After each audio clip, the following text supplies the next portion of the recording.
भी पावर बढ़ेगी and most important हमारी जो कल्चर है ऑफ द फैमिली और ऑफ द वर्क प्लेस वो बहुत स्ट्रांग रहेगा, क्योंकि हम ऑनेस्टी के वाइब्रेशन पर चल रहे हैं, फाउंडेशन बहुत स्ट्रांग होगी। लेकिन वही बात को अगर दूसरी तरह से क्रिएट किया कि मुझे बर्दाश्त नहीं होता, मतलब फिर हम गुस्सा भी कर देंगे, फिर अगले भी डरता है। ये झूठ बोलता हूँ तो बर्दाश्त नहीं करता है। एंड मोस्ट इम्पोर्टेंट, सच को कैसे बर्दाश्त करेंगे फिर?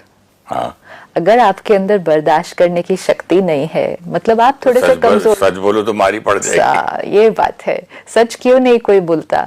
सच क्यों नहीं कोई बोलता? Fear of reaction, fear of reaction सच बोलने नहीं देता। नाराज हो जाएगा, मुझसे बात नहीं करेगा, मुझसे क्योंकि गलती है तो ही छुपाएंगे ना, कोई गलती मुझसे हुई तो ही मैं छुपाऊंगी।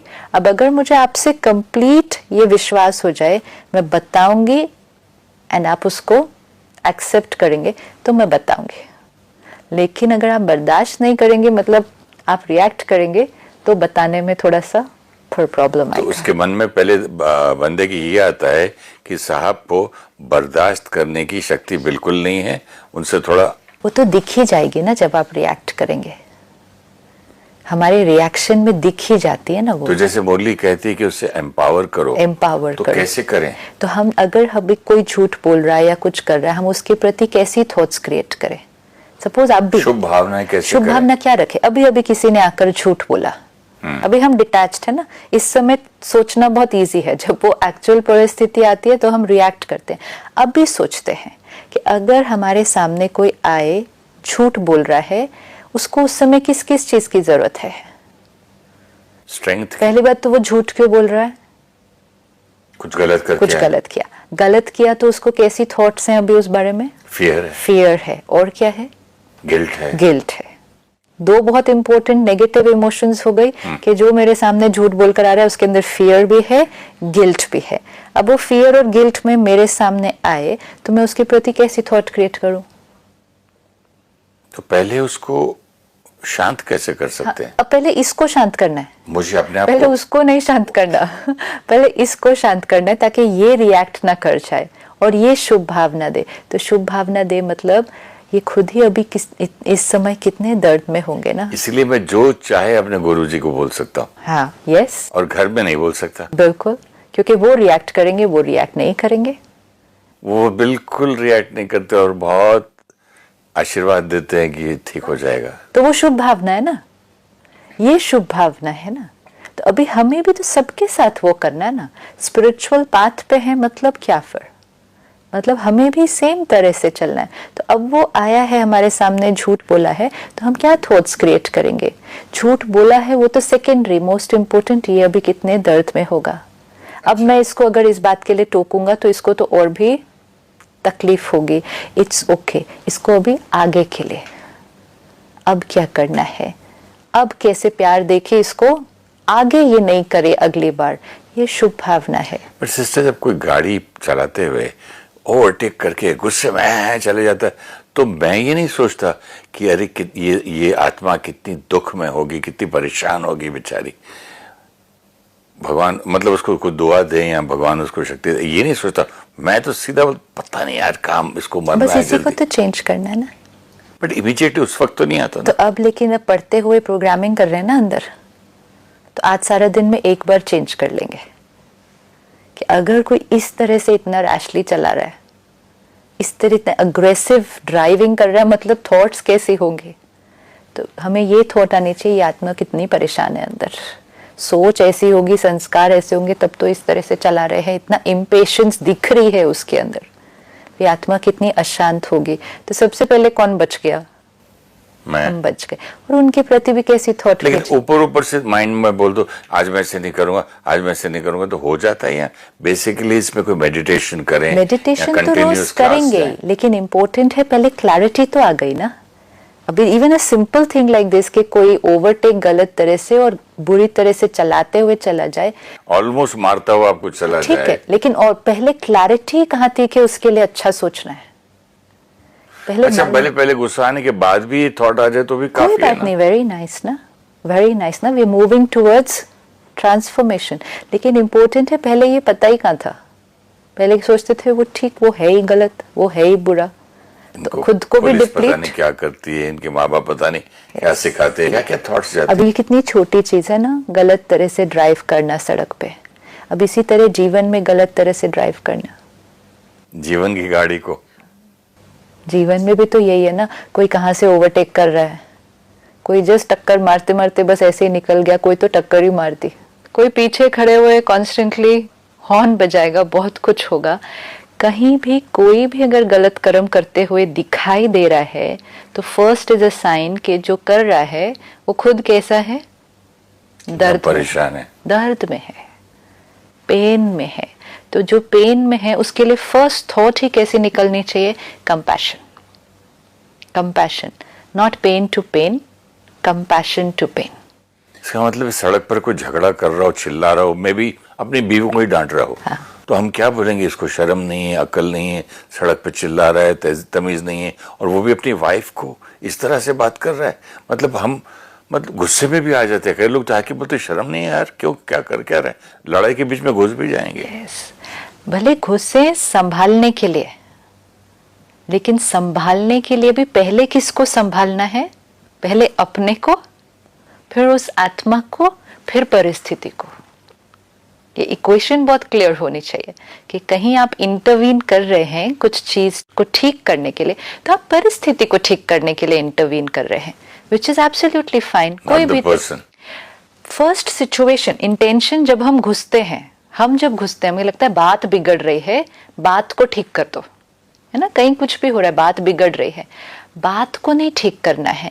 बात किसने बनाई, बात उन आत्माओं ने बनाई। आत्मा का ध्यान रखने के बिना बात को ठीक नहीं कर सकते।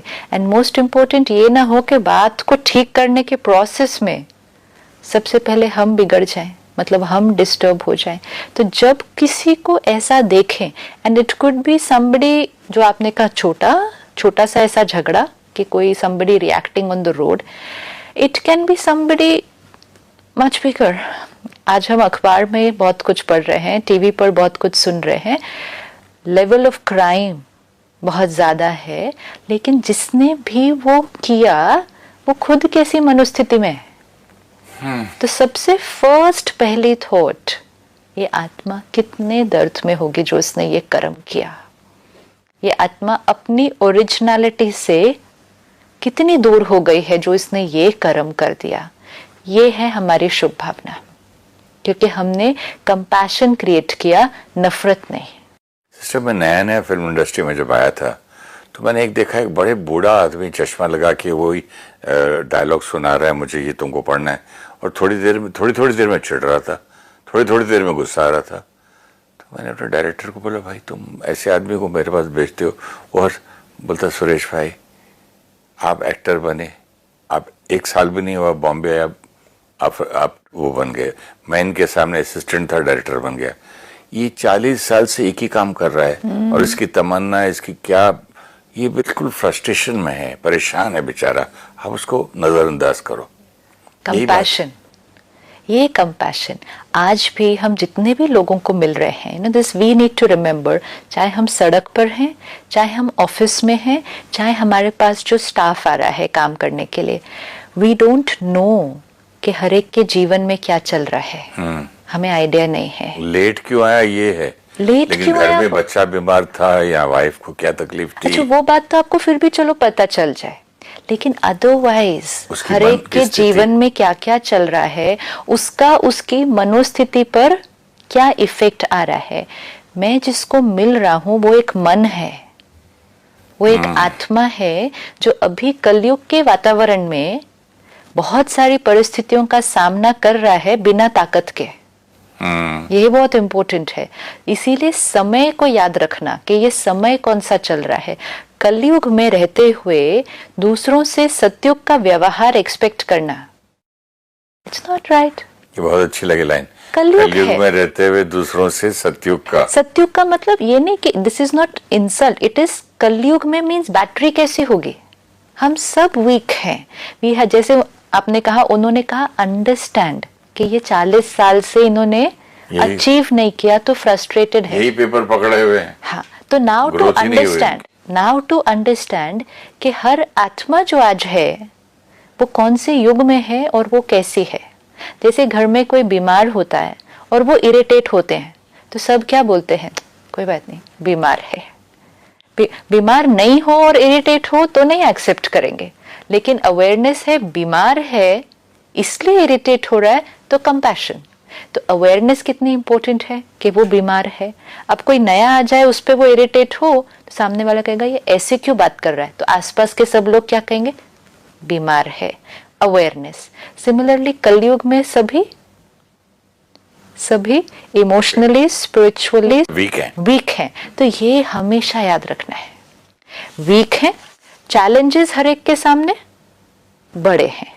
Now look at the equation, challenge बड़े, अनप्रेडिक्टेबल, अनसर्टेनिटी, अचानक किसी के घर बीमारी, किसी के घर डेथ, किसी की जॉब जा रही है, किसी के बच्चा फेल हो रहा है, किसी के बच्चे की शादी नहीं हो रही, किसी की बेटी की शादी होने के बाद वो घर आ गई है, किसी के घर में डाउरी की हैरेसमेंट हो रही है, किसी के ऊपर फिजिकल वायलेंस हो रहा है। ये घरों की परिस्थितियां हैं। तो परिस्थितियां डिफिकल्ट, आत्मा कमजोर। मैं ऐसी आत्मा के साथ इस टाइम डील कर रहा हूं। तो वो आत्मा अगर थोड़ा कुछ गलत या कभी कुछ ज्यादा भी गलत करती है तो मेरी पहली थॉट क्या होनी चाहिए, अंडरस्टैंडिंग एंड कंपैशन। ये है आपकी शुभ भावना, और ये शुभ भावना देना सहयोग की कामना से अवगुण को देखते हुए भी उस आत्मा को भी गुणवान बनाने की शक्ति का दान दे देना। Very very important. Third point, परोपकारी अर्थात सदा बाप समान, पिता की तरह स्वयं के खजानों को सर्व आत्माओं के प्रति देने वाले दाता रूप होंगे। परमात्मा का क्या गायन है, वो दाता है। देवी देवताओं का क्या गायन है, वो दाता है। तो हमें भी अब हर आत्मा के लिए क्या बनना है, दाता बनना है। जैसे ही हम किसी का अवगुण देखते हैं, हम अगर उस अवगुण को अपने चित्त पर रख ले तो हमारे पास जो देने वाली चीज है वो रुक जाएगी। अगर मैं आपका अभी अवगुण देखकर चिंतन करने लग जाऊं उसके बारे में, तो मेरे पास जो देने वाली चीज है, प्यार है, सहयोग है, शक्ति, वो ब्लॉक हो जाएगी और उल्टा नेगेटिव साइड पे चला जाएगा। वो ब्लॉक हो गई तो दूसरी वाली आ गई ना। हाँ। तो इसीलिए हमेशा याद रखना कि मुझे वो ना देखकर मेरा जो देने का काम है वो कभी ब्लॉक नहीं होना चाहिए। और उसके लिए बहुत इंपॉर्टेंट है उसके अवगुण को अपने चित्त पर नहीं रखना। दाता बन के अपने खजानों को हर आत्मा के प्रति देने वाले बनो। फोर्थ पॉइंट, परोपकारी सदा स्वयं के खजानों से संपन्न बेगमपुर के बादशाह अनुभव करेंगे। बेगमपुर अर्थात जहां कोई गम नहीं, संकल्प में भी गम के संस्कार नहीं होंगे। सबसे पहला फायदा किसका हो गया? ये अच्छी लाइन है, संकल्प में भी गम का संस्कार नहीं होगा। क्यों? क्योंकि वो परोपकारी है। इट्स लाइक सेइंग, जो देता है, जो चैरिटी करता है फिजिकली भी, वो खुद कभी गरीब थोड़ी होगा, क्योंकि चैरिटी करेगा ही कौन? जिसके पास है, जिसके पास भरपूर है।